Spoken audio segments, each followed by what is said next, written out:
What's up, guys, and welcome to another Criterion review. Today I'm going to be covering War of the Worlds, released in 1953. This is directed by Byron Haskin, but is most notably credited for being produced, and mostly put together, the film I mean, by George Pal.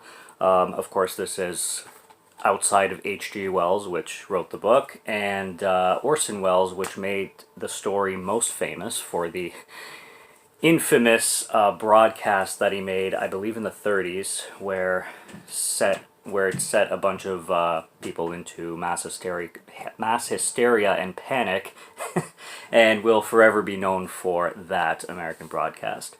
People were literally losing their minds thinking that aliens were landing on Earth, and we had a whole Signs by M. Night Shyamalan situation happening in radios all across the country. But, yeah, I have not read the book, and I had not read the book prior to doing this review on purpose, although I do have it, and I do plan on reading it. Dusty-ass thing. I do plan on reading it eventually, but I wanted to keep my opinion on this film just on the film, so I'm glad I didn't read the book yet. A lot of opinions on the film are biased, and not biased, but like in comparison to the book, and especially the negative reviews, because a lot of people don't see this holding a lot of merit to the book, or changing too many things around, or making the theme of the story especially too different and too much in an opposite direction compared to H.G. Wells's original vision, in which he wrote the book on. But I really liked this film the first few times I watched it, and I've grown to like it more. Right off the bat, I mean, straight up, this is a 5 out of 5 film to me. It does so many great, amazing things with special effects for 1953 that it's one of those King Kong situations. You know the movie's outdated, but you can't help but love it because of how amazing it is putting yourself in that era. But I'll be going through the story as I usually do, and then I'll be talking about the special features afterwards. So it starts off where this narrator is basically explaining about Mars and, you know, its inhabitants wanting to relocate, and then he starts to explain how they searched every other planet from Pluto to Neptune, Uranus, Jupiter. Of course, I just left to assume that back in the day they thought Jupiter and Saturn had land on them, I guess. And he starts talking about Mercury, but it's actually mentioned in the special features. I'm already getting ahead of myself. That Venus is never mentioned in that narration. It's kind of weird. Venus is just skipped over altogether, and they go straight to Earth. And then we have, right away, a meteor, or a large space rock crashing into Earth, and everybody kind of panicking and wondering what the hell's going on. There's this company called Pacific Tech, which is brought in to investigate this asteroid landing. We're introduced to our main characters. We have Sylvia Van Buren, who I believe is a student, basically, and she's studying astrophysics, or is really into it at least. She's a very smart young woman. And Dr. Forrester, or Clayton Forrester, who's a scientist in astrology, or I don't know the technical names of things, but he's all into like meteors and comets and all that good stuff. So he of course comes in himself to investigate the situation. There's a scene where this townsman named Buck is all into like striking rich, and he basically like dives into the crater itself to go investigate this rock. It's really funny how they do it, because you can totally tell that, you know, the way they shot it, there's a lot of, you know, drawn backgrounds, and it almost looks like a high school play style kind of thing going on. And he's coming in with a shovel, but the thing is like way too hot to dig anything up whatsoever. You could fry eggs on that thing! Of course, you got the 50s dialogue left, right, and center. It's pretty amazing. All the town's like electricity basically is all being messed with, and everything is becoming magnetized. There's a scene where the main character, Dr. Forrester, he like borrows a pin, and it starts magnetically going to his watch. You know, this is a time without cell phones and basically a lot of technology, but when it comes to metallic things, you know, going haywire and compasses going all over the place, That stuff is all going haywire, and I really love just the way the aliens and extraterrestrials are introduced in this film. I have watched the 2005 Tom Cruise version of War in the Worlds, by the way. Didn't love it. It wasn't my favorite, although it got a lot of praise from critics, but it doesn't come close to the way the aliens are introduced in this film, subtly and very creepily. Like, I can see people being terrified in the theaters watching these effects in 1953. When this meteor starts to cool down and you have that, whatever it is, eye thing, like eye camera coming out of it slowly, and it looks like a snake, and you can tell it's made of metal, but it's so well designed and it's so unknown to what is going on. Like, as I'm watching it, it's so it takes its time in the build up, and I love that.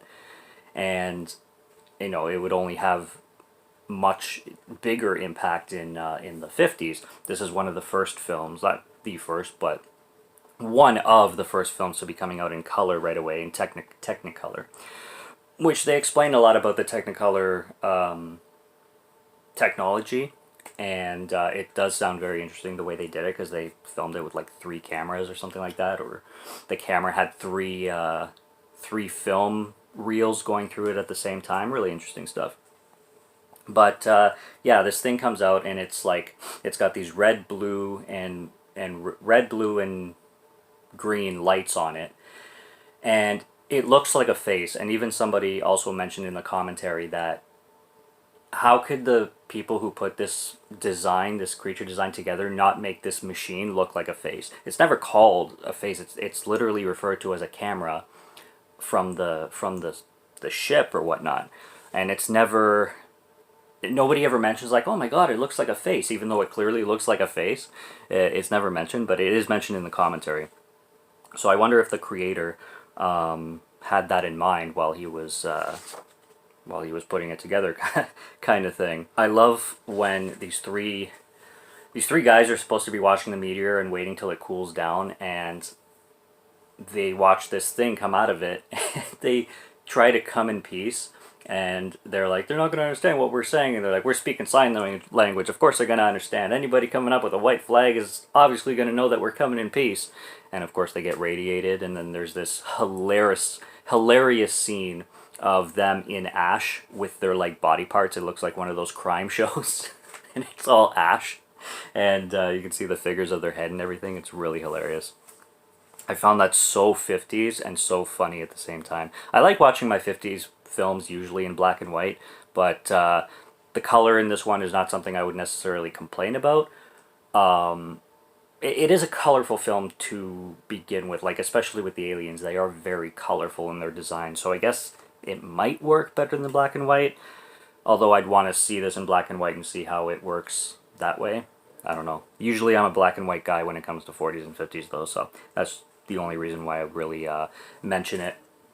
The aliens are landing basically on Earth in pattern form, so the ships are kind of triangular, and every time they land, the citizens and world notices that they're landing like in triangular patterns opposite of each other, causing rows, and like more and more come down in this sort of designed way, and pre-planned way. People are noticing. They start landing in other places in the world too. The rest of the world isn't talked about much. There's just certain scenes that'll show Paris, and there's a world map that they have all these symbols on to represent where the aliens have landed, and apparently the entire continent of Australia is taken over. So compared to everybody else, there's like dots here and here, and then Australia's like this big chunk of alien ships. So I wonder why they picked Australia and figured that the aliens would be landing there first, but lo and behold. It's pretty sad when the preacher, Uncle Matthew, who's uncle to the main girl Sylvia, he approaches the aliens as well, but in more of a biblical religious way. So he holds up the Bible and he's praying as if he's welcoming them, or coming in peace himself, you could say. And of course, lo and behold, he's going to get blasted as well, and he does. And The girl who plays Sylvia, I didn't take down the actors or actresses' names, but well, Jean Barry plays Dr. Forrester. I remember that, and I think it's Anne Robinson, if I'm not mistaken. It's the second name on the thing, so I'm pretty sure it's Anne Robinson who plays Sylvia. She's really, really good, and I like the commentary. Again, I'll be getting to the commentary later, but I like how like they talked about these two actors and actress, their careers and where they came from and where they went. Anne Robinson actually is still alive when I looked her up. Still alive today. I think she's 93. So good on that. Forrester starts to talk about the blasters that these aliens use, and he comes up with the, I guess not theory because he's a astrophysics scientist, that it basically eliminates mesons, I forget how he pronounces it, which is the binding goo stuff that basically holds atoms together. So it completely destroys the mesons, the pasty glue stuff that glues atoms together, which makes the atoms not be able to stick together, which makes people basically vanish and cease to exist, or tanks, or whatever the hell is the atomic glue, he calls it, whatever else is being vaporized. So I don't know how that explains the ash too much, but I guess that's kind of irrelevant with a film like this. Sylvia and Clayton hide out in this farmhouse, and they're cooking. She's cooking some of the most delicious eggs I've ever seen.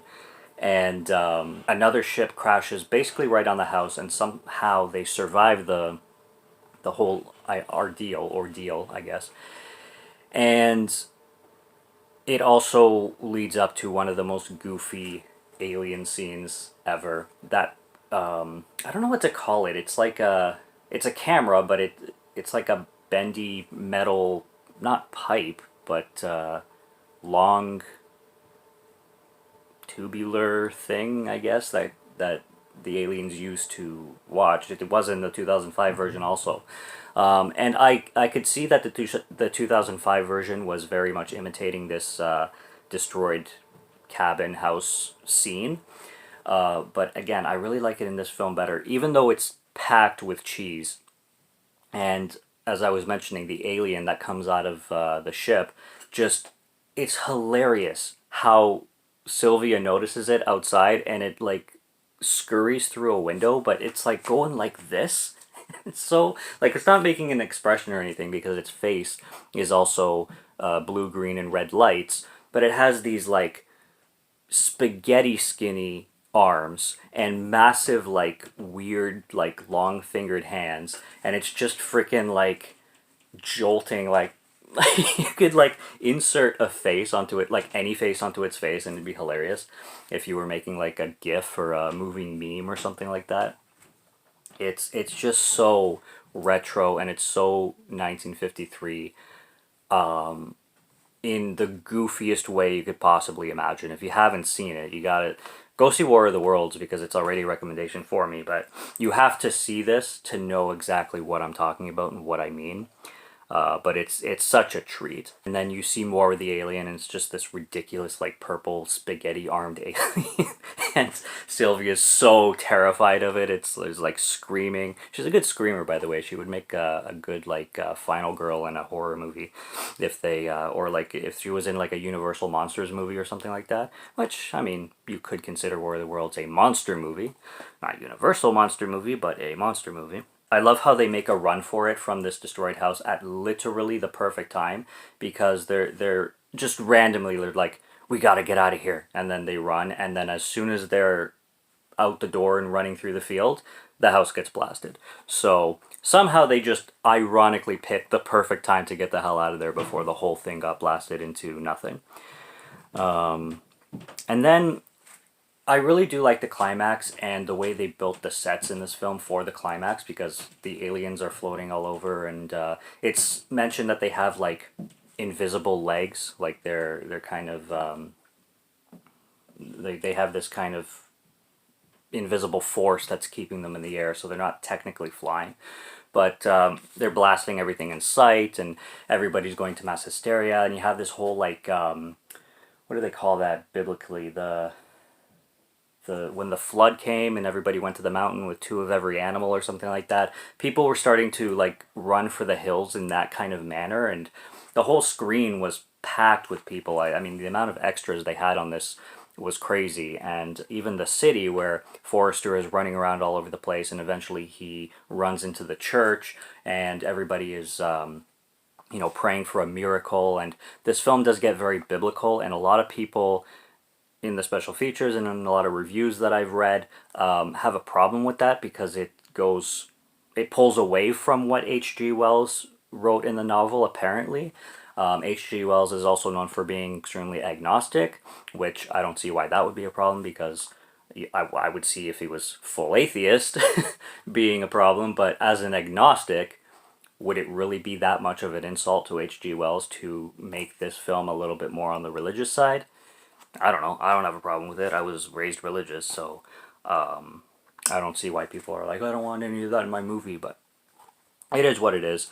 A lot of people say it just didn't pay that respect and homage to H.G. Wells like it could have. But and George Pal, I don't know where he stood or what his views were, but he definitely wanted to take it in that direction. And especially in the Climax, you get a lot of like vocals like Amen, stuff like that, and the whole church scene with everybody praying for a miracle is very, very biblical, with the candle lighting and everything. And of course they get the miracle, and spoiler alerts, everybody who knows this story from 1898, was it, knows that the aliens die because of bacteria and germs that they were not aware of when they came to Earth. So human beings are immune to germs and bacteria because we get naturally immune through our natural immunity. They are coming from somewhere where their bodies or anatomy can't cope with it, and they destroy themselves in a matter of weeks. So, yeah, that's the ending of the War of the Worlds. You take it or leave it. Some people absolutely despise it as a cop-out ending. Some people love it because it makes scientific sense and biological sense, so I am a fan of it. A lot of people, they have their complaints about signs for being, how could they come to Earth and water hurts them? Why would they come to Earth then? Well, maybe they've never heard of H2O.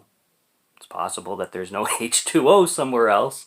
Kind of, it's fitting. It's not like it's ridiculous, but anyways, 5 out of 5 movie, like I said. Let's talk a little bit about the special features. I really liked the commentary on this film. Like I said, Venus was never mentioned. I like how they explain a lot of the sound effects, which were like really interesting. How they reverbed certain sounds. They reverbed a cymbal. They used those glass domes that you put on top of, like, if you're displaying something like a watch or like an ornament or something like that, where you have like a little base and then you put the glass dome over it. They used that as the force fields for the aliens, and they used a light trick to make it not visible unless there was like a blast of something. Like they would blast the light and then you would see it and disappear, and you'd see it and disappear. So it made it look like the lasers, or the not the lasers, the bombs from the tank were not penetrating the ships because of this dome around them. So that was neat because it sounds so simplistic and so, for lack of a better word, cheap. But it works for a 50s movie, and it just gives it that extra charm that I really like. They mentioned a drinking game that people play with this movie every time Forrester takes his glasses off, because if you notice, and as soon as they mention it I started to notice a lot, he'll always take his glasses off and then like put them back on, and then like go like this, and then he'll like have to read something, so I'll put them back on again, and then he'll like take them off and do something else dramatic. It just started to get more hilarious and hilarious, so I could see how that would be a cool drinking game. It was mentioned that Alfred Hitchcock was considered to direct this film, which would be an interesting take to see a Hitchcockian style of War of the Worlds. It definitely would be like in some kind of alternate dimension, like something cool to think about, see how that would go. Because it's always fun to think about, how a director would make a certain movie his way kind of thing. Talked about the whole critics' view on adding religion to the movie. A big dose of it anyway. And like I said, a lot of people don't like how it drew away from the book. But I have to read the book to make my own opinion, see which one I like better. I thought about reading the book before doing this review, but like I said, I just wanted to focus on the movie and keep my mind there and not be impacted by it. Albert Nizaki was the guy he was a Japanese man, and he designed the model of the ship, the triangular model of the ship, and the main battleship that they would use, or main battleships, I should say, that the aliens would use. And I already talked about that cool camera that they use with like 3 different strips, which must be a bitch to work with. They said this thing was huge and just really clunky, and I could only imagine working with that on this kind of set, and especially a big set with so many pieces and buildings and all kinds of cool things. I did watch the special features, which they talk a lot more of the technical aspects and who designed the sets and the props, basically. Most of the special features talk about that. A lot of archival footage, obviously.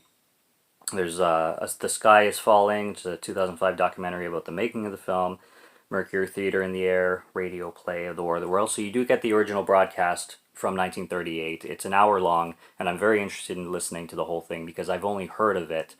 But I'm so intrigued how much panic it actually caused people. So it's cool to have that in here. You can listen to it the way it was broadcasted originally on that day.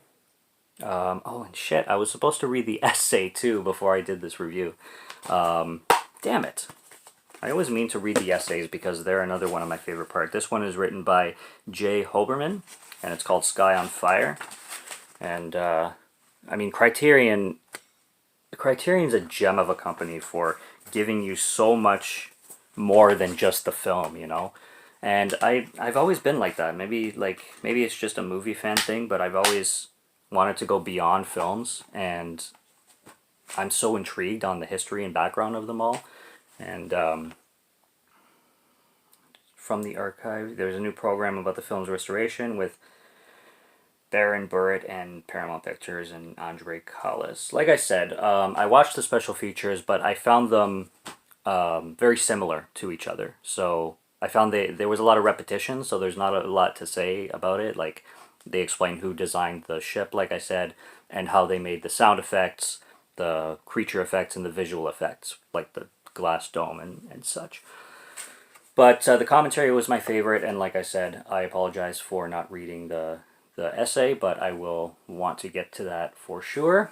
And 5 out of 5 for me. War of the Worlds, go pick it up on Criterion, because if you like classic cinema from the 50s, and if you're a fan of Technicolor, same idea that they did in like Wizard of Oz and stuff like that, it'll be a treat. And it's definitely a good buy. It's not one of their expensive titles either. And as for the book, I will be reading that very, very soon. Subscribe to Morgan Film Fan if you'd like to listen to my voice, or if you like my film reviews. And I'll be back soon. Check out what's on the channel already. Subscribe if you're interested.